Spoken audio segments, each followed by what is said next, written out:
இந்த காணொளியில் நாங்கள் ஒரு முக்கியமான விடயத்தை பற்றி பார்க்க போகின்றோம்.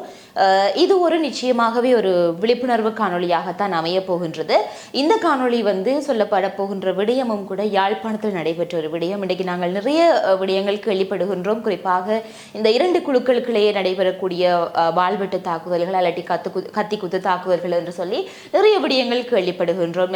இதையும் விட நிறைய வன்முறை சம்பவங்களையும் பற்றி கேள்விப்படுகின்றோம். ஆனால் குடும்பங்களுக்கு இடையிலே அதே மாதிரியாக உறவுகளுக்கு இடையிலே நடைபெறக்கூடிய ஒரு சம்பவங்களினால சின்ன சின்ன வாக்குவாதங்களினால ஒரு உயிரிழப்புகள் ஏற்படுகின்ற அளவுக்கு அந்த ஒரு விடயம் பாரதூரமாக செல்கின்ற பொழுது அதனை எங்களால் ஏற்றுக்கொள்ள முடியாதாக இருக்கும். உறவினர்கள் தானே ஏன் இவ்வாறெல்லாம் செய்கின்றார்கள் அப்படி என்று சொல்லி அந்த மாதிரியாக ஒரு மனிதனுடைய கோபம் ஒருவனை எந்த அளவிற்கு கொண்டு சென்று விடுகின்றது என்பதற்கு இந்த ஒரு சம்பவம் உதாரணம்.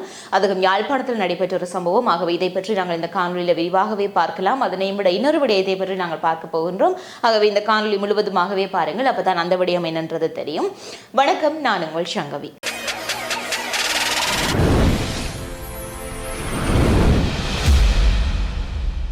வீடியோ பார்த்து கொண்டிருக்கிற நீங்கள் யாராவது என்னுடைய சேனலை சப்ஸ்கிரைப் பண்ணாமல் பார்த்து கொண்டிருந்தீங்களா சப்ஸ்கிரைப் பண்ணிட்டு பாருங்க. அப்படியே பக்கத்தில் இருக்கிற பெல் பட்டனையும் கிளிக் செய்து வைத்துக் கொள்ளுங்கள். அப்போ தான் நான் போடுற வீடியோஸ் எல்லாமே உங்களுக்கு நோட்டிஃபிகேஷன்ஸாக வரும். குறிப்பிட்ட இந்த சம்பவம் யாழ்ப்பாணம் கொக்குவில் தாவடி பகுதியில் தான் நடைபெற்றிருக்கின்றது. இந்த ஒரு சம்பவத்தில் உயிரிழந்த நபர் யார் அப்படின்னு பார்த்தீங்கன்னா வரதராசா நியூட்சன் எனப்படுகின்ற 23 வயதான இளைஞன் தான் உயிரிழந்திருக்கின்றார்.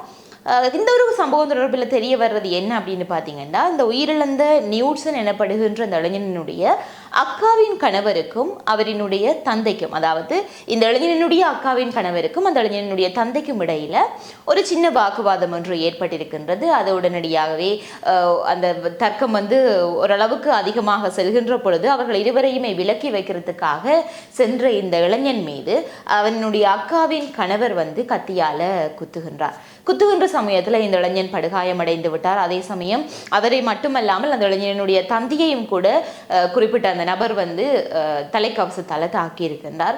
இதன் பொழுது பார்த்தீங்கன்னு சொல்லி சொன்னால் இந்த ஒரு இளைஞன் இந்த படுகாயங்களுடனேயே மீட்கப்பட்டு யாழ்ப்பாணம் போதனா வைத்தியசாலையில் அனுமதிக்கப்பட்டு சிகிச்சை அளித்துக் கொண்டு வந்திருந்த நிலைமையில தான் சிகிச்சை பலனளிக்காமல் உயிரிழந்திருக்கின்றார். இந்த ஒரு குறிப்பிட்ட சம்பவம் நடந்தது எப்போ அப்படின்னு கேட்டிங்கன்னா, கடந்த 2ஆம் தேதி இந்த சம்பவம் நடந்திருக்கின்றது.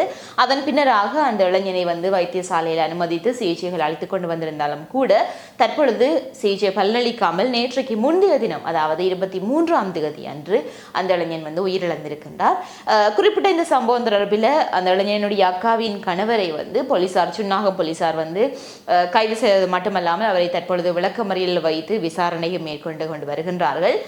இந்த ஒரு சம்பவத்தை நான் இப்பொழுது உங்களுக்கு சொல்றதுக்கான காரணம் என்ன அப்படின்னா, இன்னைக்கு நிறைய குடும்பங்களுக்குள்ள நிச்சயமாக எல்லாருமே சொல்லக்கூடிய ஒரு விடயம் என்ன அப்படின்னு கேட்டா, குடும்பம் என்றால் சண்டை இருக்கத்தானே செய்யும் அப்படின்னு சொல்றது நிச்சயம்தான். குடும்பம் என்றால் சண்டை இருக்கத்தான் செய்யும். காரணம், ஒவ்வொருவருடைய கருத்துகளும் வேறு விதமாக இருக்கும், கருத்து வேறுபாடுகள் இருக்கும், வேறு வேறு சிந்தனை செயற்பாடுகள் இருக்கும். இதன் காரணமாக எல்லாருமாக சேர்ந்து ஒரு விடயத்தை பற்றி கதைக்கின்ற பொழுது அங்கு நிச்சயமாகவே அது ஒரு வாய் தர்க்கமாக மாறி அதன் பின்னராக கைகலப்பாகவும் மாறலாம்.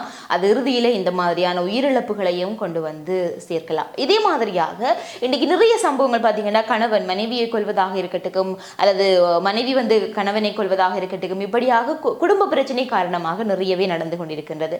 இதற்கு நிச்சயமாகவே முக்கிய காரணம் கோபம் என்பதுதான். உங்களுக்கு கோபம் ஏற்படுகின்ற பொழுது நீங்கள் என்ன செய்வீங்கள் என்றது உங்களுக்கு நன்றாகவே தெரியும். அப்படி இருக்கின்ற பொழுது உங்களுக்கு கோபம் ஏற்படுகின்ற சமயத்துல ஒரு இடத்துல இருக்கும் பொழுது அவர்களுடைய பேச்சுவார்த்தைகளோ அல்லது அவருடைய நடத்தைகளோ உங்களுக்கு கோபம் தூண்டுகின்றது என்றால் அந்த இடத்தை விட்டு நீங்கள் தவிர்த்து செல்வது நல்லது. அதே சமயம் இன்னொருவருக்கு கோபம் வரும், அவர் இவ்வாறாக செயற்படுவார் என்று தெரிந்தே நீங்களும் அவருக்கு மேலதிகமாக கதைத்துக் கொண்டிருந்தால் இப்படியான விபரீதமான நிகழ்வுகள் தான் நடக்கிறதுக்கான வாய்ப்புகள் நிறையவே இருக்குது. ஆகவே இதை அறிந்து ஒவ்வொருத்தரும் உங்களுடைய பாதையை நோக்கி உங்களுடைய ஒவ்வொரு செயற்பாடுகளையும் முன்னெடுத்து செல்ல வேண்டும். கோபத்தை கட்டுப்படுத்திக் கொள்வது மிக சிறந்தது. அது உங்களுக்கு நல்லது, உங்களை சுற்றி இருப்போருக்கும் நல்லது. ஆகவே தொடர்பான உங்களுடைய கருத்துக்களை நன்றதை கமெண்ட்ஸில் சொல்லுங்க. இதனையும் விட இன்னொரு விஷயம் என்ன அப்படின்னு பார்த்தீங்கன்னா, இது ஒரு முக்கியமான விடயம். அதுவும் கூடுதலாக இன்றைக்கு படித்து கொண்டிருக்கக்கூடியவர்களுக்கு ஒரு பயனளிக்கக்கூடிய ஒரு விடயம் என்று கூட சொல்லலாம். இன்றைக்கு நிறைய பேர் நீங்கள் உயர்தர பரீட்சை எழுதிவிட்டு பெறுபர்களுக்காக காத்து கொண்டிருப்பீர்கள் என்று நினைக்கின்றேன். இனிமே பெறுபர்கள் வழியாகவில்லை. இப்படி இருக்கின்ற பொழுது இதற்கு முதலே பரீட்சை எழுதி பெறுபவர்கள் வெளிவந்து பல்கலைக்கழக அனுமதிகள் கிடைத்த ஒரு மாணவனுக்கு வந்து மருத்துவ பீடம் கிடைக்குமா அப்படின்னு சொல்லி எதிர்பார்த்த வேளையில் இல்லை இது கிடைக்காது அப்படின்னு சொல்லி கை நழுவி போன ஒரு வாய்ப்பு மீண்டுமாக அந்த இளைஞனுக்கு அந்த ஒரு மாணவனுக்கு வந்து மருத்துவ பீடத்திற்கான வாய்ப்பு கிடைத்திருக்கின்றது. இது நீங்க யோசிக்கலாம், மருத்துவ பீடத்திற்கு வாய்ப்பு கிடைக்கவில்லை அப்படின்னு சொல்லி திருப்பி 2ஆம் தரமாக அவர் பரீட்சை எழுத வேண்டுமே, எவ்வாறு இவர் கிடைத்தது, இல்லாமல் போன வாய்ப்பு மீண்டும் எப்படி கிடைத்தது என்கின்ற சந்தேகம் உங்களுக்கு வரலாம். இதற்கான ஒரு மிகப்பெரிய ஒரு வாய்ப்பு எல்லாருக்குமே இருக்கின்றது, அந்த இளைஞனுக்கு மட்டுமல்ல எல்லாருக்குமே இருக்கின்றது. அது என்னன்றதை இப்ப நீங்க பார்க்கலாம். இணை பாடவிதான செயற்பாடுகளில் சாதித்ததனூடாக மருத்துவ பீடத்திற்கு யாழ் இந்து கல்லூரியைச் சேர்ந்த மாணவன் துஷ்யந்தன் பிரசாந்தன் தெரிவாகியுள்ளார். மூலக்கூற்று உயிரியல் பாடத்திற்கு தெரிவாகி இருந்த பிரசாந்தன் பல்கலைக்கழக மானியங்கள் ஆணைக்குழுவின் தேசிய மட்ட சாதனையாளர்கள் நேர்முக தேர்வின் பின்னர் ஊவா வெல்லச மருத்துவ பீடத்திற்கு தெரிவு செய்யப்பட்டுள்ளார். பல்கலைக்கழக தெரிவிற்காக காப்போத்த உயர்தர பரீட்சையில் பிரதான 3 பாடங்களிலும் பெற்றுக்கொள்ளும் புள்ளிகளுக்கு Z புள்ளி கணிக்கப்படுகின்றது. எனினும் மாணவர் ஒருவர் இணைப்பாட விதானத்தில் வெளிப்படுத்திய திறமைகளுக்காக பல்கலைக்கழக மானியங்கள் ஆணைக்குழு மேலதிக Z புள்ளிகளை வழங்கி அவர்களுக்கு மேலதிக வாய்ப்பை வழங்கி வருகின்றது. இந்நிலையில் 2022ஆம் ஆண்டில் யாழ்ப்பாண மாவட்டத்தில் இருந்து 99 மாணவர்கள் மருத்துவ பீடத்திற்கு தெரிவாகியுள்ளதோடு 2 விசேட வகையில் தெரிவு செய்யப்பட்டுள்ளனர். இதன் அடிப்படையில் குறித்த பாடசாலையின் காப்போத்த உயர்தரம் 2022 உயிரியல் பிரிவு மாணவனுக்கு மருத்துவ பீடம் செல்லும் வாய்ப்பு கிடைத்துள்ளது.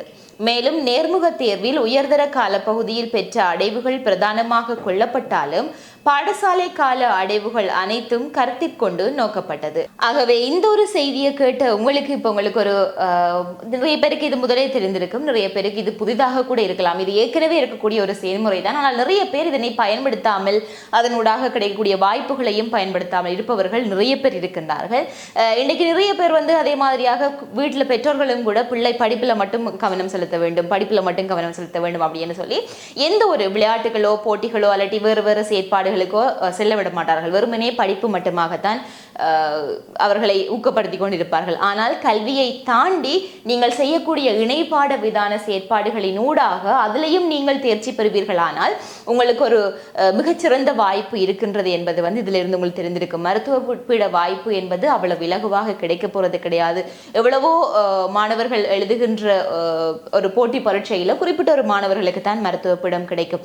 அதுவும் ஒரு மாணவனுக்கு அது கிடைக்கவே வாய்ப்பில்லை என்று இந்த தருணத்துல இந்த இணைப்பாட விதான செயற்பாடுகளின் ஊடாக அந்த மாணவனுக்கு இந்த வாய்ப்பு கிடைத்திருக்கின்றது என்றது வந்து இன்னைக்கு நிறைய பேருக்கு இது ஒரு உந்துகோலாக அமையும். இதனை வைத்துக்கொண்டு இனிமேல் நீங்கள் உங்களுக்கு இருக்கக்கூடிய இணைப்பாட விதான செயற்பாடுகளையும் ஆர்வம் காட்டிக்கொள்ளுங்கள். அந்த பாடசாலையின் ஊடாக வெளியிட்ட அந்த அறிக்கையை நான் உங்களுக்கு இதுல ஸ்கிரீன்ல போடுறேன், நீங்களுமே பார்த்து தெரிந்து கொள்ளலாம். அந்த மாணவன் வந்து சாரணர்ல இருந்திருக்கிறார். அது மட்டுமல்லாமல் நிறைய போட்டிகள், குறிப்பாக தேசிய மட்ட போட்டியில வந்து இசை சம்பந்தமான போட்டிகள்ல நிறையவே அவர் பங்கு பற்றி பரிசில்களும் பெற்றிருக்கின்றார். ஆகவே இது தொடர்பாக நீங்களும் உங்களுடைய இணைப்பாட விதான செயற்பாடுகள்ல வந்து தேசிய மட்டம் வரைக்கும் நீங்கள் அங்கு சாதிக்கின்ற பொழுது இவ்வாறான கைகூடாத கனவுகள் வந்து உங்களுக்கு எட்டி பிடிக்கக்கூடியதாக இருக்கும். ஒருவேளை இதே மாதிரியான வாய்ப்புகளினூடாக நீங்களுமே பயன் பெற்றவராக இருந்தால் அதை வந்து கமெண்ட்ஸ்ல சொல்லுங்க. அல்லது இதுவரைக்கும் தெரியாது, இதனை பயன்படுத்தி இனிமேல் வருகின்ற மாணவர்களுக்கு இது பயனுள்ளதாக அமையும் என்று நினைப்பவர்களும் வந்து நீங்கள் சொல்லிக் கொள்ளுங்கள். ஸோ இது தொடர்பான உங்களுடைய கருத்துக்கள் என்னென்ற எல்லாத்தையுமே நீங்க கமெண்ட்ஸ்ல சொல்லுங்க. இதே மாதிரியாக இன்னொரு காணொளியில நான் உங்களை சந்திக்கிறேன்.